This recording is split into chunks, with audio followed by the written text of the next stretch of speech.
नमस्कार, आप देख रहे हैं आपका अपना चैनल टीटीवी न्यूज़ और मैं आपके साथ चैताली राय। चलिए शुरू करते हैं आज की समाचार। वैशाख मास के धार्मिक वातावरण के बीच तिथि और पूजा को लेकर श्रद्धालुओं में खास उत्साह बना हुआ है। भगवान विष्णु, माता लक्ष्मी और भगवान बुद्ध की आराधना के लिए मंदिरों में सुबह से भक्तों की भीड़ देखी जा रही है। कई स्थानों पर बुद्ध पूर्णिमा और धार्मिक अनुष्ठानों की तैयारियां तेज हो गई हैं। आने वाले अवकाश को लेकर स्कूल, बैंक और सरकारी दफ्तरों में भी लोगों की चर्चा बढ़ी हुई है। पूजा पाठ, दान और गंगा स्नान को अत्यंत शुभ माना जा रहा है। ज्योतिषाचार्यों के अनुसार मेष, वृषभ और सिंह राशि के लोगों को करियर और धन लाभ के संकेत मिल रहे हैं। वहीं तुला और मकर राशि वालों को वाणी और खर्च पर नियंत्रण रखने की सलाह दी गई है। पारिवारिक जीवन में खुशहाली और रिश्तों में मधुरता बनी रहने के योग दिखाई दे रहे हैं। धार्मिक कार्यों में भाग लेने से मानसिक शांति और सकारात्मक ऊर्जा प्राप्त होने की मान्यता है। नरेंद्र मोदी ने ईंधन बचत और सरकारी खर्च में कटौती को बढ़ावा देने के लिए अपने सुरक्षा काफिले का आकार 50% कम करने का निर्देश दिया है। एसपीजी को ब्लू बुक सुरक्षा नियमों के तहत ये बदलाव लागू करने को कहा गया है। प्रधानमंत्री ने काफिले में इलेक्ट्रिक वाहनों की संख्या बढ़ाने और बिना नए वाहन खरीदे मौजूदा संसाधनों से काम करने पर जोर दिया। गुजरात और असम दौरों में छोटा काफिला दिखाई दिया। कई भाजपा शासित राज्यों के मुख्यमंत्रियों ने भी ईंधन बचत अभियान के समर्थन में अपने मोटरकेड घटाने का फैसला लिया। नरेंद्र मोदी की अध्यक्षता में केंद्रीय कैबिनेट ने 37,500 करोड़ रुपए की कोयला और लिग्नाइट गैसिफिकेशन योजना को मंजूरी दी है। इस योजना का लक्ष्य ऊर्जा सुरक्षा बढ़ाना और आयात पर निर्भरता कम करना है। सरकार 2030 तक बड़े स्तर पर कोयला गैसिफिकेशन को बढ़ावा देगी, जिससे यूरिया, अमोनिया, मेथनॉल और सिंथेटिक गैस का उत्पादन बढ़ेगा। परियोजनाओं को प्लांट लागत का 20% तक प्रोत्साहन मिलेगा। इस पहल से 2.5 से 3 लाख करोड़ रुपए तक निवेश और कोयला क्षेत्रों में बड़े रोजगार अवसर बनने की उम्मीद है। नरेंद्र मोदी की अध्यक्षता में आर्थिक मामलों की कैबिनेट समिति ने अहमदाबाद से धोलेरा तक 20,667 करोड़ रुपए की semi high speed double line rail परियोजना को मंजूरी दी है। 134 किलोमीटर लंबी ये परियोजना स्वदेशी तकनीक पर आधारित देश की पहली semi high speed rail line होगी, जहां ट्रेनें 220 किलोमीटर प्रति घंटे की रफ्तार से चलेंगी। साबरमती से धोलेरा की यात्रा लगभग 48 मिनट में पूरी होगी। ये रेल नेटवर्क धोलेरा SIR, नए अंतर्राष्ट्रीय एयरपोर्ट और लोथल हेरिटेज कॉम्प्लेक्स को बेहतर कनेक्टिविटी देगा। नरेंद्र मोदी ने घरेलू निर्माण और इलेक्ट्रिक व्हीकल को बढ़ावा देने के लिए अपने सुरक्षा काफिले में बड़ा बदलाव किया है। प्रधानमंत्री ने एसपीजी काफिले में 50% तक वाहन कम करने और अधिक से अधिक इलेक्ट्रिक वाहनों को शामिल करने का निर्देश दिया है। ये फैसला ईंधन बचत, सरकारी खर्च में कटौती और हरित ऊर्जा को बढ़ावा देने के उद्देश्य से लिया गया है। सरकार की 10,900 करोड़ रुपए की PM E-ड्राइव योजना के तहत EV निर्माण, चार्जिंग इंफ्रास्ट्रक्चर और इलेक्ट्रिक बसों व 2 व्हीलर को भी प्रोत्साहन दिया जा रहा है। नरेंद्र मोदी ने आंध्र प्रदेश के कुर्नूल जिले में हुए दर्दनाक सड़क हादसे पर गहरा दुख व्यक्त किया है। बोलेरो और रेडी मिक्स लॉरी की टक्कर में कई श्रद्धालुओं की मौत हो गई, जबकि कई लोग घायल हुए हैं। प्रधानमंत्री राष्ट्रीय राहत कोष से मृतकों के परिजनों को 2 लाख रुपए और घायलों को 50,000 रुपए की सहायता राशि देने की घोषणा की गई है। घायलों का इलाज एमिग्नूर अस्पताल में चल रहा है। सरकार ने प्रभावित परिवारों को हर संभव मदद का भरोसा दिया है। जगत प्रकाश नड्डा और स्वास्थ्य मंत्रालय के वरिष्ठ अधिकारियों ने देश में चिकित्सा, शिक्षा और स्वास्थ्य सेवाओं को मजबूत बनाने पर जोर दिया है। जिपमर दीक्षांत समारोह में स्वास्थ्य सचिव पुण्य सलिला श्रीवास्तव ने युवा डॉक्टरों से सेवा, करुणा और राष्ट्र निर्माण के लिए समर्पित रहने की अपील की। उपराष्ट्रपति CP राधाकृष्णन ने भी स्वास्थ्य सेवा को जनविश्वास बताया। सरकार मेडिकल शिक्षा, आधुनिक प्रशिक्षण और वैश्विक मानकों के अनुरूप पाठ्यक्रम सुधार के जरिए भारत की स्वास्थ्य व्यवस्था को और मजबूत बनाने में जुटी है। केरल में कांग्रेस हाईकमान ने VD सठीसन को नया मुख्यमंत्री चुन लिया है। UDF गठबंधन ने विधानसभा चुनाव में 140 में से 102 सीटें जीतकर बड़ी जीत दर्ज की, जबकि LDF 35 सीटों पर सिमट गया। 6 बार के विधायक सतीशन ने विपक्ष के नेता के रूप में भी मजबूत पहचान बनाई। मुख्यमंत्री पद की दौड़ में KC वेणुगोपाल और रमेश चन्नीथला भी शामिल थे। नई सरकार युवाओं, साफ प्रशासन और आर्थिक सुधारों पर फोकस करने की तैयारी में है। कोलकाता हाईकोर्ट में ममता बनर्जी वकील की पोशाक में पोस्ट पोल हिंसा मामले की सुनवाई में पहुंची। उन्होंने दावा किया कि TMC कार्यकर्ताओं की हत्या हुई और पुलिस FIR दर्ज नहीं कर रही। कोर्ट में भारी नारेबाजी भी देखने को मिली। दूसरी ओर सुवेंदु अधिकारी ने पश्चिम बंगाल के पहले BJP मुख्यमंत्री के रूप में शपथ लेकर नई सरकार की शुरुआत की। BJP ने 294 सीटों में 207 सीटें जीतकर TMC के 15 साल पुराने शासन का अंत किया। तमिलनाडु के मुख्यमंत्री C जोसेफ विजय ने महिलाओं के लिए चल रही कलाइनार मगलिर उरिमई थोगई योजना की 1000 रुपये सहायता राशि जारी करने का आदेश दिया है। सरकार ने कहा कि लाभार्थियों के बैंक खातों में राशि जल्द भेजी जाएगी। नई टीवी के सरकार योजना में बड़े बदलाव की तैयारी कर रही है, क्योंकि चुनाव के दौरान हर महीने 2500 रुपये देने का वादा किया गया था। विजय के मुख्यमंत्री बनने के बाद ये सरकार का बड़ा सामाजिक फैसला माना जा रहा है। असम के राज्यपाल लक्ष्मण प्रसाद आचार्य ने मुख्यमंत्री हिमंता बिस्वा शर्मा की सिफारिश पर 4 नए मंत्रियों के विभागों को मंजूरी दे दी। अतुल बोरा को पंचायत, असम समझौता और एक्साइज विभाग मिला। रमेश्वर तेली को श्रम और चाय जनजाति कल्याण विभाग सौंपा गया। चरण बोरो को परिवहन और बोडोलैंड कल्याण, जबकि अजांता नियोज को महिला एवं बाल विकास और पर्यटन विभाग मिला। त्रिपुरा के मुख्यमंत्री मानिक साहा ने बीजेपी के मंडल स्तर पंडित दीनदयाल उपाध्याय प्रशिक्षण अभियान 2026 की शुरुआत की। 2 दिवसीय कार्यशाला में कार्यकर्ताओं को संगठन, अनुशासन, जनसेवा और अंत्योदय की विचारधारा पर प्रशिक्षण दिया जा रहा है।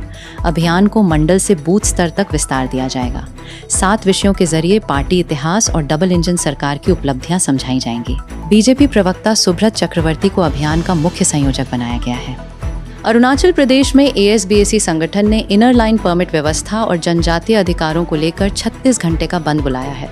संगठन ने मुख्यमंत्री पेमा खंडू और प्रधान सचिव कालिंग तयंगे के इस्तीफे की मांग की है। प्रदर्शनकारियों ने डिजिटल ILP, अवैध घुसपैठ रोकने और फर्जी ST प्रमाण पत्र पर कड़ी कार्रवाई की मांग उठाई। प्रशासन ने बंद को गैर कानूनी घोषित किया है, लेकिन ईटानगर क्षेत्र में जनजीवन प्रभावित हुआ।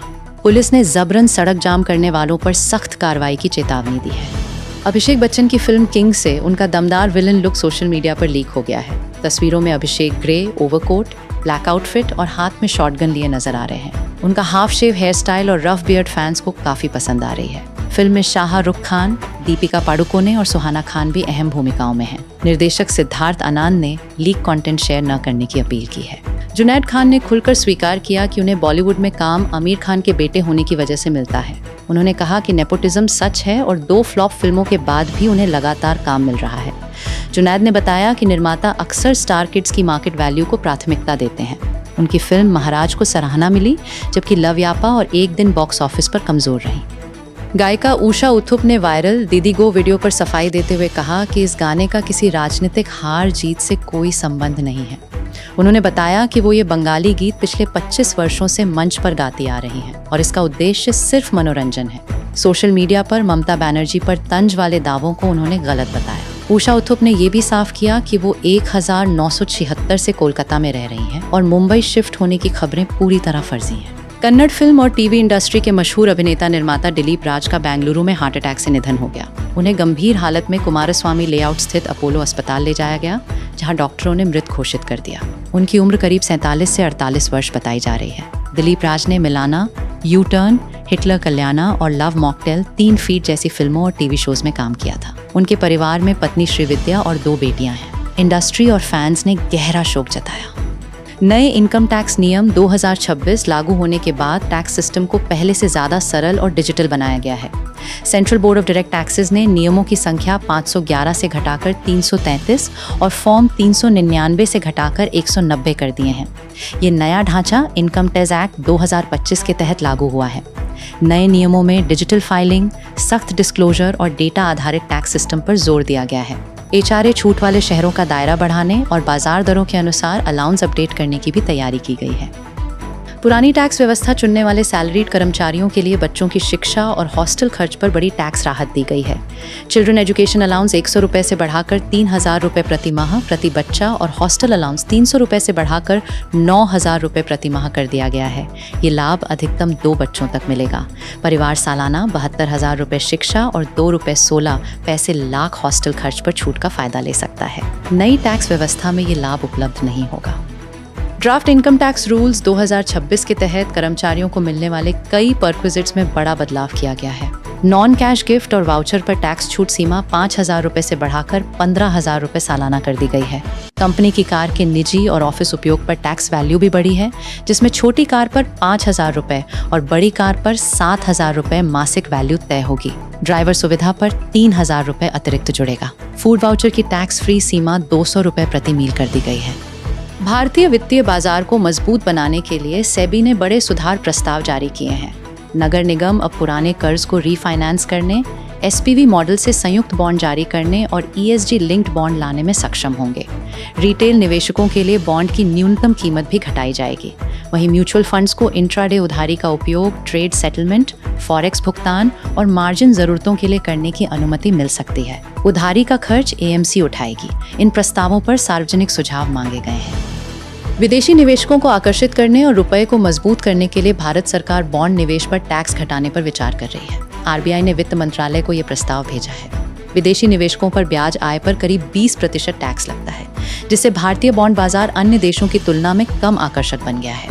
विदेशी निवेशकों की भारी बिकवाली और बढ़ते तेल आयात दबाव के बीच ये कदम अहम माना जा रहा है। खबर के बाद रुपया मजबूत हुआ और 10 वर्षीय बॉन्ड यील्ड में नरमी देखी गई। फ्रांस के सोना और चांदी बाजार में यूरो EUR में हल्की उतार चढ़ाव की स्थिति देखी जा रही है। 24 कैरेट सोने की कीमत लगभग 128.88 यूरो प्रति ग्राम के आसपास बनी हुई है और इसमें करीब 0.10% की मामूली बढ़ोतरी दर्ज की गई है।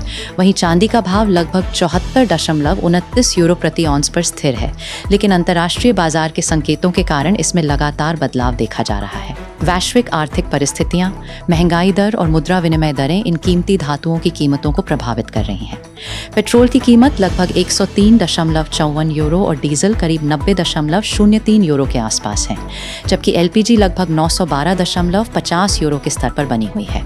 अमेरिकी डॉलर की विनिमय दर लगभग 95.63 रुपए के करीब बताई जा रही है। विशेषज्ञों के अनुसार अंतर्राष्ट्रीय तनाव, खासकर अमेरिका ईरान संबंध और वैश्विक महंगाई बढ़ने पर सोना और चांदी सुरक्षित निवेश के रूप में और मजबूत हो सकते हैं, जिससे कीमतों में और तेजी आने की संभावना बनी रहती है।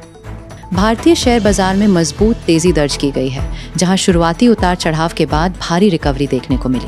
निफ्टी 50 लगभग 277 अंक या 1.18% बढ़कर 23,689.60 के स्तर के करीब बंद हुआ, जबकि सेंसेक्स करीब 790 अंक या 1.06% की बढ़त के साथ 75,398.72 पर पहुंच गया।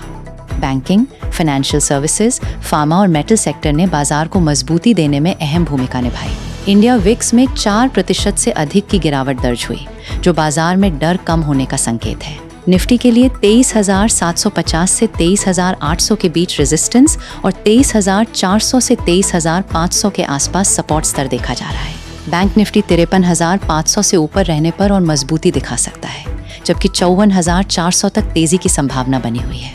कुछ प्रमुख शेयरों में भारती एयरटेल, MTAR टेक और बालाजी अमाइंस में मजबूत खरीदारी देखी गई, जबकि IT सेक्टर में दबाव बना रहा। वैश्विक संकेत, FII गतिविधियां और कच्चे तेल की कीमतें आगे बाजार की दिशा तय कर सकती हैं।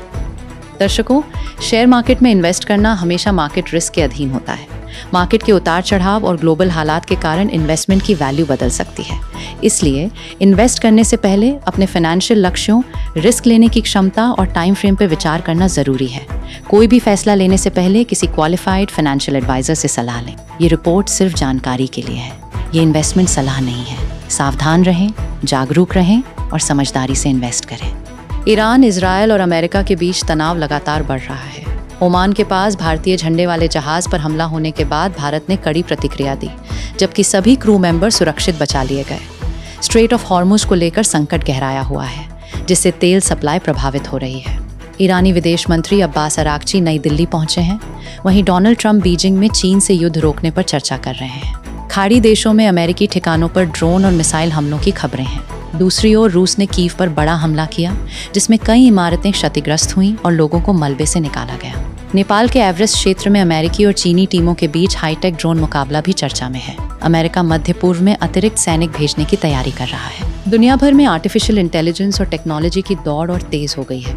अमेरिका ने एनवीडिया के शक्तिशाली H200 AI चिप्स की बिक्री लगभग 10 चीनी कंपनियों को मंजूरी दे दी है, जिसके बाद एनवीडिया के शेयर और टेक मार्केट रिकॉर्ड ऊंचाई पर पहुंच गए।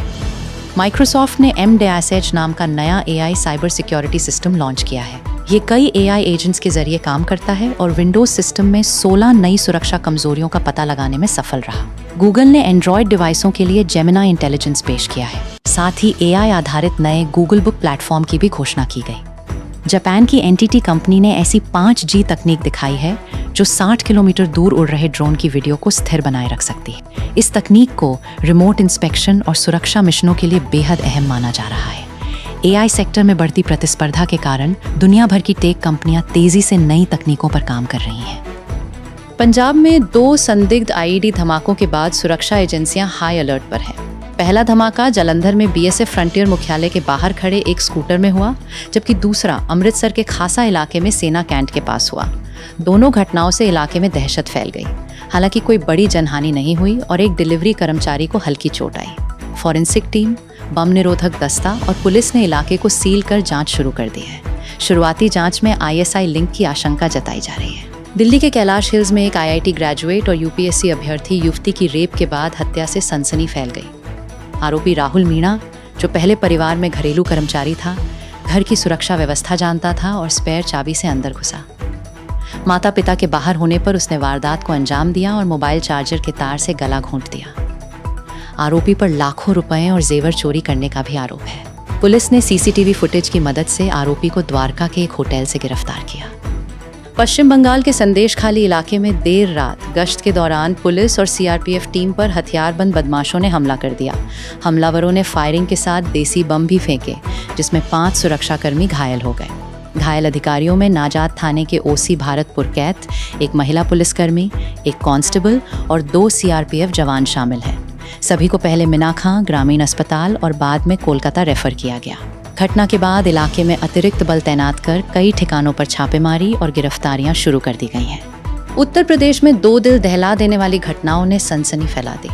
कानपुर में मेडिकल रिप्रेजेंटेटिव शशि रंजन मिश्रा ने कथित तौर पर अपनी 11 वर्षीय जुड़वा बेटियों रिद्धि और सिद्धि की गला रेत कर हत्या कर दी। आरोपी ने खुद पुलिस को कॉल कर वारदात की जानकारी दी। वहीं प्रतापगढ़ में 19 वर्षीय छात्रा का अपहरण कर हत्या कर दी गई और शव आम के पेड़ से लटका मिला। पोस्टमार्टम में दुष्कर्म की पुष्टि हुई। मामले में एक नाबालिग रिश्तेदार को हिरासत में लेकर पुलिस जांच कर रही है। कांग्रेस नेता पवन खेरा गुवाहाटी क्राइम ब्रांच के सामने लगातार दूसरे दिन पूछताछ के लिए पेश हुए। मामला असम के मुख्यमंत्री हिमांता बिस्वा शर्मा की पत्नी रिनिकी भुयान शर्मा की शिकायत से जुड़ा है। खेरा पर चुनाव के दौरान फर्जी दस्तावेजों के आधार पर विदेशी पासपोर्ट और संपत्ति के आरोप लगाने का मामला दर्ज है। FIR में जालसाजी, मानहानि और चुनाव प्रभावित करने जैसी धाराएं शामिल हैं। सुप्रीम कोर्ट से अंतरिम राहत मिलने के बाद खेरा जांच में सहयोग कर रहे हैं। असम के सिलचर के रामनगर इलाके में पुलिस और असम राइफल्स की संयुक्त कार्रवाई में मणिपुर के 2 लोगों को गिरफ्तार किया गया। आरोपी खुद को पति पत्नी बताकर किराए के मकान में रह रहे थे और खुद को कारोबारी बताते थे। छापेमारी के दौरान उनके पास से इटली निर्मित 9 mm पिस्टल, 5 जिंदा कारतूस और चीनी हैंड ग्रेनेड बरामद हुआ। पुलिस को कुछ संदिग्ध दस्तावेज भी मिले हैं। शुरुआती जांच में उगाही से जुड़े सुराग मिलने के बाद मामला दर्ज कर संभावित आतंकी या उग्रवादी कनेक्शन की जांच शुरू कर दी गई है। गुजरात के नवसारी जिले में नरमा कंपनी के मैनेजिंग डायरेक्टर हायरन पटेल को लेकर जा रहे निजी हेलीकॉप्टर की इमरजेंसी लैंडिंग करानी पड़ी। सूरत से मुंबई के जुहू जा रहे हेलीकॉप्टर में उड़ान के दौरान तकनीकी खराबी आने पर पायलटों ने सूझबूझ दिखाते हुए आबादी वाले इलाके से दूर खेत में सुरक्षित उतार दिया। हेलीकॉप्टर में हीरेन पटेल, देव पटेल, ध्रुविल पटेल और 2 क्रू सदस्य समेत कुल 5 लोग सवार थे। घटना में किसी को चोट नहीं आई और सभी बाद में सड़क मार्ग से मुंबई रवाना हुए। सुप्रीम कोर्ट ने मुंद्रा पोर्ट ड्रग्स केस में आरोपी कारोबारी हरप्रीत सिंह तलवार उर्फ कबीर तलवार की जमानत याचिका खारिज कर दी। मामले की सुनवाई जस्टिस सूर्यकांत और जस्टिस एन कोटेश्वर सिंह की बेंच ने की। कोर्ट ने कहा कि ड्रग्स के पैसों को आतंकी फंडिंग और लश्कर-ए-तैयबा से जोड़ने का दावा फिलहाल समय से पहले और अनुमान आधारित है। करीब 2988 किलो हेरोइन अफगानिस्तान से ईरान के रास्ते भारत लाई गई थी। कोर्ट ने ट्रायल तेज करने और आरोपी को 6 महीने बाद दोबारा जमानत मांगने की अनुमति दी। तमिलनाडु के तूतीकोरिन के KTC नगर इलाके में एक महिला की हत्या से सनसनी फैल गई। पुलिस के अनुसार बृंदा देवी अपने प्रेमी मारीमुथु के घर पहुंची थी। तभी उसकी पत्नी सरवना प्रिया अचानक लौट आई। दोनों को साथ देखकर विवाद बढ़ गया। आरोप है कि सरवना प्रिया ने पहले पति को कमरे में बंद किया और फिर तकिए से दबाकर बृंदा देवी की हत्या कर दी। बाद में आरोपी ने अपने भाई की मदद से शव को ठिकाने लगाया। CCTV फुटेज और पूछताछ के बाद पुलिस ने मामले का खुलासा किया। ओडिशा के बालंगा स्थित कपिलेश्वर महादेव मंदिर में चोरी और तोड़फोड़ की बड़ी घटना सामने आई है। बदमाश रात के अंधेरे में मंदिर का मुख्य दरवाजा तोड़कर गर्भगृह में घुस गए और दान पेटी समेत पीतल के कीमती सामान लेकर फरार हो गए। सुबह ग्रामीणों ने मंदिर के दरवाजे खुले और अंदर सामान बिखरा देखा, जिसके बाद घटना का खुलासा हुआ। पुलिस ने मौके पर पहुंचकर जांच शुरू कर दी है। लगातार बढ़ रही मंदिर चोरी की घटनाओं से स्थानीय श्रद्धालुओं में नाराजगी और सुरक्षा को लेकर चिंता बढ़ गई है। दिल्ली पुलिस ने 55 वर्षीय अजय बग्गा को गिरफ्तार किया है, जो खुद को AC और RO मैकेनिक बताकर घरों में घुसता था।